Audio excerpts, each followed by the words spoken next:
नमस्कार, मैं Sukhdev Dhaka global Didwana news से आपके साथ। में जो विकास अधिकारी है उसके द्वारा 23 लाख रुपए की दरी पट्टी की खरीद का मामला संज्ञान में आया है और पहले उसका टेंडर किया गया। उसका नियम यह है कि जो आपका नजदीकी खाद्य भंडार होगा वहां से आपकी खरीद होनी चाहिए, जबकि उस टेंडर में जयपुर के खाद्य भंडार से वो खरीद की गई है।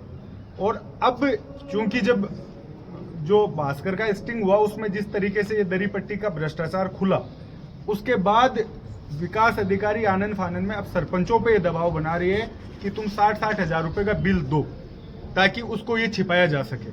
हमने पंचायती राज मंत्री इसके हैं उससे उनसे भी बात करी है और ये भ्रम यहाँ भय फैलाया जा रहा है कि ये जो फर्म जहां से खरीद हुई है वो पंचायती राज मंत्री है, उनके भाई की फर्म है। तो उसको लेकर हमने वहां भी जांच के लिए बोला और आज जिला कलेक्टर डीडवाना को भी हमने बोला है कि इसकी निष्पक्ष जांच हो।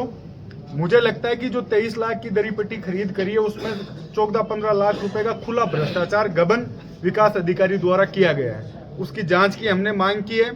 उसके और जो भी कागज है हम लोग और जुटा रहे हैं। उसके बाद अगर यहाँ उसके खिलाफ हमें यहाँ धरना देना पड़ा, उसके खिलाफ जब तक जांच नहीं होती तब तक हम उस आंदोलन को चलाएंगे।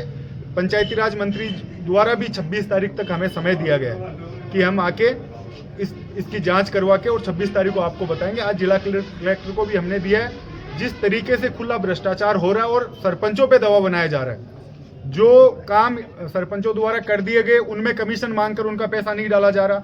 जब तक प्रधान अपने पद पे था तब तक टेंडर इसलिए नहीं लगाए हुए भी कैंसिल किए कि उसके बाद हम भ्रष्टाचार करके सरपंचों से कमीशन लेकर उन पैसों का टेंडर लगाएंगे।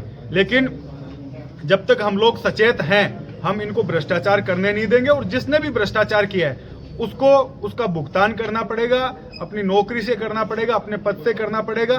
तब तक हम इस लड़ाई को जारी रखेंगे। एक और ज्ञापन दिया गया आप द्वारा जिसमें तहसीलदार स्टे के बावजूद रजिस्ट्री होती है, वो क्या प्रॉब्लम? अब आप देखिए कि किस तरीके से खुलेआम जमीनों में भूमाफिया द्वारा भ्रष्टाचार और किस तरीके से प्रशासन की मिली भगत चल रही है।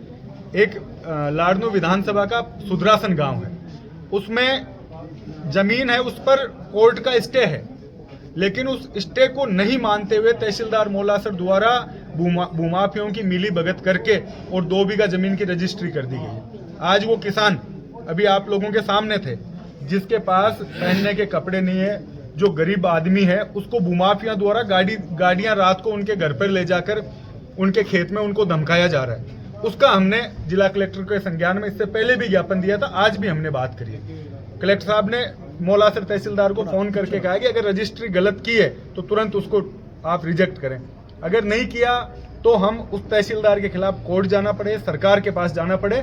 लेकिन भूमाफियाओं को इस कदर इस तरीके से इस लाडनू विधानसभा में इन गांवों में हम पनपने नहीं देंगे। इनके खिलाफ लड़ाई जारी रखेंगे। और सबसे दुर्भाग्य की बात यह है कि चंद पैसों के लिए तहसीलदार द्वारा और पटवारी द्वारा उस स्टे के बाद रजिस्ट्री हो जाती है। इससे बड़ा दुर्भाग्य मैं समझता हूं कि इस जिले के लिए नहीं हो सकता। इस राज्य में जिस तरीके से आम किसान को परेशान किया जा रहा है, इससे बड़ा दुर्भाग्य हो नहीं सकता। ठीक है।